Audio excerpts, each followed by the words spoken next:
So here it is for 2016. I'm gonna give y'all a little tour. Excuse me, I got a little cough, a little head cold going on, but it's not too bad. Like y'all care about me. Let's get to the facts, huh? Y'all want to hear about this 2016 Ford Explorer and what they tweaked. Let's get it out the way right off the bat. It's not a complete refresh. I mean, it's not a complete remodel. It's just a slight refresh of what they did. They tweaked it up a little bit. This is still the current body style from the past, I think, 2 years now. I think they really refreshed it in 2014 or 2015, but it's just a refined version. They have made some changes. So let's look around the cockpit, the interior.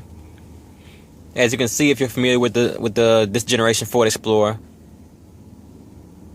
right off the bat, you know, just taking a quick glance, it don't look too different from what we've seen.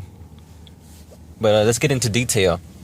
Of course, the door is lined with the soft material, nice wood grain trim. I like this is the black on black. The outside is black, the interior is black. I like the color in this one. The black and the little wood grain accents play off of each other. And this actually does feel like real wood. I mean, I could be wrong, but if it's not real wood, it's a damn good fake. Nice stitching across the door panel on the soft materials everywhere. Matte chrome accent. Power windows, power locks. You can lock the windows for rear passengers and everything with these buttons. And you can also hit this button to make your side mirrors fold in, or hit it again and they fold out. So there you have it. Nice touch. Automatic cargo hold lift. Cargo hold. This ain't a spaceship. The thing in the back, the trunk, you can hit that button and pop it open. As you can see, I'm not lying. Close it. That's what I'm talking about, Ford. That's how you do it, man. That's how you make people want to buy your vehicle. Automatic lights. Set that baby to A, and you ain't even got to worry about cutting your lights on or off. It's all automatic. Of course, this controls your illumination and dimming on the dashboard. I like mine bright personally, but whatever, however you prefer. You know, soft touch all up top on this big, sturdy looking dashboard. Wood grain and chrome accents across, letting people know that you're exploring in your Explorer. Little plastic accent right up top there, no big deal. That's just give it a little pop. Your speedometer and gauges are pretty much mainly digital, but you know, the classic speedometer is still what we're used to. Over here on that side though, it's all digital, and you can use the little buttons on the steering wheel to navigate the features, you know, whatever you want to see. I like to look at my distance until I'm out of gas. On a full tank, you can expect about 323 miles. That's pretty good. My old 2007 sedan gets about that much on a full tank. So this is an SUV, and you can get that much. So I guess that's pretty decent for a vehicle this size. Of course, on this side, you can operate your media, navigation, and phone controls from the wheel. So on both sides of the wheel, you have menu controls, cruise control over here on the left, phone and Bluetooth control, and radio volume on the right. Nice steering wheel wrapped in the same material that you feel on the dashboard. It's not really leather, but it feels like it's wrapped in a sturdy material. So this is the nice Sony console. Touch operated screen, big and easy to read. Nice to operate. You know, you can play with that on your own. I won't waste time going through that because it's been in the Fords for a couple of years now. So you should be used to it. If not, go test it out. Now this is where they made, I think, one of the biggest improvements to the interior. You know, in the previous generation they had this exact same setup actually, but everything was I think it still had this knob in the middle, but all these buttons were digital. I mean, like they weren't actually buttons, you know. They were just like touch operated. You either love that or you hate it. You know, a lot of people apparently hated it. So what Ford did was bring the buttons back. They kept the exact same look and design, which is, it's nice, it's attractive. But Ford and Sony got together and said, you know what, bring back the buttons. We need the buttons on this thing. And I think that really works out. I like the buttons. You can adjust everything down here. Climate. Just with you know, the press of a button. You have heated and cooled seats this time, which is I don't think that was in the previous generation. I'm trying to get the fan down on the air conditioner so y'all can hear me. But yeah, you can heat the seats and cool the seats on both sides, driver and passenger side. Dual climate zones. So the radio sounds great with these Sony systems. Can't play music though. I don't want to risk getting a copyright strike. Glove compartment nice and deep. You got a little semi-suede feeling lining up top here. And all your books and manuals down there in that bottom compartment that also has that lining. So a lot of room in there. The seats are pretty nice leather. Can't say it's the best leather, but hey, it's leather. And you got these little holes or perforations. I know some big words, man. I majored in English. This is where your AC cooling would come from when you have the cool seat feature coming on. And, you know, it warms up your buns in the wintertime. Let's get to the armrest.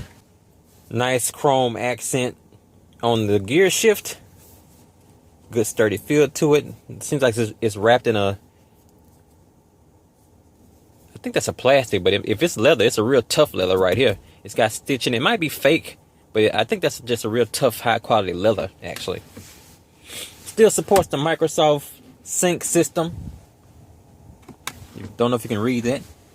But, you know, pop in your USB, SD card. Got a little tray down there for your gum or whatever. Moving on down, we got all the standard drive modes. A nice chrome accent on the cup holders. I don't think this one features heated and cool cup holders. Or cool cup holders, whatever they include normally. You do have different drive modes, though, that you can adjust. Why not just leave it on automatic, you know? Multiple drive modes for whatever conditions you want to take this thing in. A nice soft plush armrest. Deep arm compartment that's lined in that suede like material. It's definitely not real suede, but you know, it's got, that's the only way I can describe it right now off the top of my head. A nice change holder and a 12-volt charger tucked in. Oh, actually that's not a 12-volt charger, that's a USB slot. So all your media is ready to go. It does have a CD player. You got to start pointing that out these days because a lot of automakers are taking that out for whatever reason. So let me hop in the back and give the center console shot and legroom. Legroom is decent. You know, they have to make some concessions to get that third row back there. So it's a little tighter than the SUV this size would be normally, but a lot of SUVs this size don't include a third row. Same quality lining on the back door. Down here, you have climate controls for the passengers. AC adapter. A full AC adapter, not just like a little, you know, phone charger. You can actually plug in something back here. And 2 USB slots. I was looking for where the vents are back here because you got controls and I don't see them. Normally they're down there, but they switched it up and put them up top, above you, for the rear passengers. Nice sunroof that it starts in the front and continues on to the back here. You might not be able to make that out in this black on black, low lighting condition. Same seats and a cup holder compartment for the middle row. The third row, you know, usually in vehicles this size, third row is not all that spectacular. So you got 2 separate seats back here. So you can fit 1, 2, 3, 4, 5, 6, 7 people in here. Yeah, you can squeeze in 7. You got cup holders on the side, but not a lot of leg room for the people in the very back. So maybe small kids. And if you do want to use the back seats, you'll be trading off a lot of back compartment space. You know, you'll lose a lot of luggage space. You can fold down the third row and create a lot more trunk space here. So you got a trade-off here. Do you want the flexibility of having that third row? Or do you just want to focus on cargo space? Me personally, I would take the trade-off, you know. If I needed to free up more space, I would just say, hey, y'all got to stay at home today. I need the trunk space. But you never know when you're going to have to drive a few more people around and you got those extra seats to pop up. So the interior is nice. It's roomy. You got a potential third row. It's flexible. And let's look at that beautiful center console shot. Look at all those vibrant colors popping off of that center console on that Sony radio and that touch screen popping at your face. Those chrome accents, the black on black, the push to start feature right there, the wood grain accents. This is a nice looking vehicle. Definitely won't be embarrassed to roll up in one of these.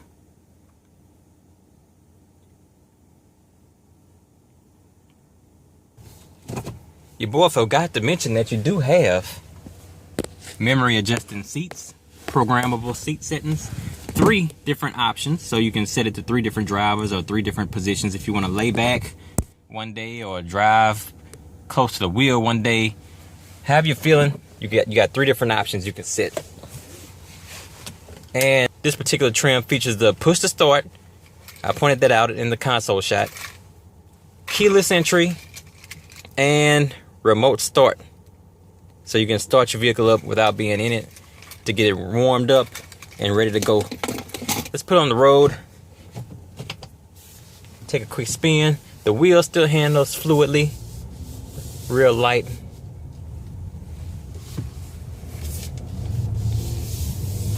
Acceleration is nice.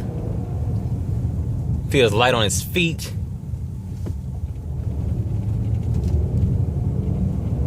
Nice roar from the engine, letting you know it's there. Hey, I got some power behind me. We got some exploring to do. Let's get to it.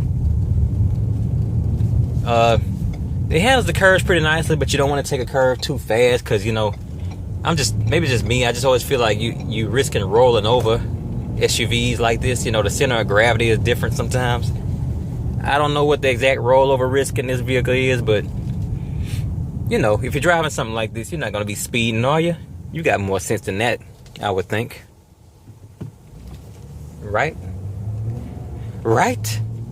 Don't lie to me.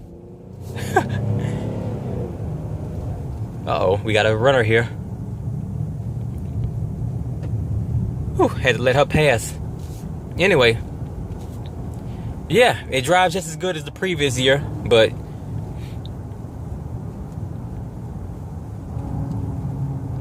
yeah, you know, basically all they did was tweak a good thing. The 2016 Ford Explorer doesn't reinvent what they got going on, but it just refines it.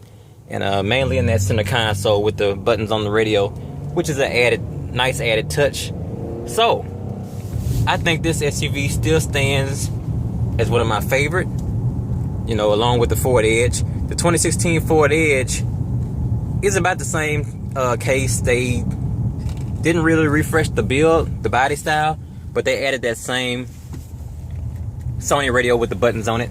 I may or may not shoot a review on that one, but it's pretty similar to this one. That was the main change. But you know, the 2015 Ford Edge, that was like my favorite SUV, and I really like the 2016 as well. But this one is a little bigger, and if I needed more space, this would probably be my favorite SUV in this size, standard size SUV or whatever, you know, a little smaller than a Tahoe. So with that being said, I would go ahead on and give the Ford Explorer 2016 black on black a 5 out of 5, baby. This thing is sharp. It's got all the tech I would need. It's got the comfort I would need. It's got the optional third row. It drives smooth. It accelerates great. I mean, what more do you want? This is a modern vehicle. I can see it looking good for years to come. You know, some vehicles just had that look that they never look outdated. This might be one of those vehicles, you know. I like the way it looks. So yeah, give it a test drive. Check out the features for yourself. And let me know what you think. I'm going to sign out. And I'll catch you on the next one.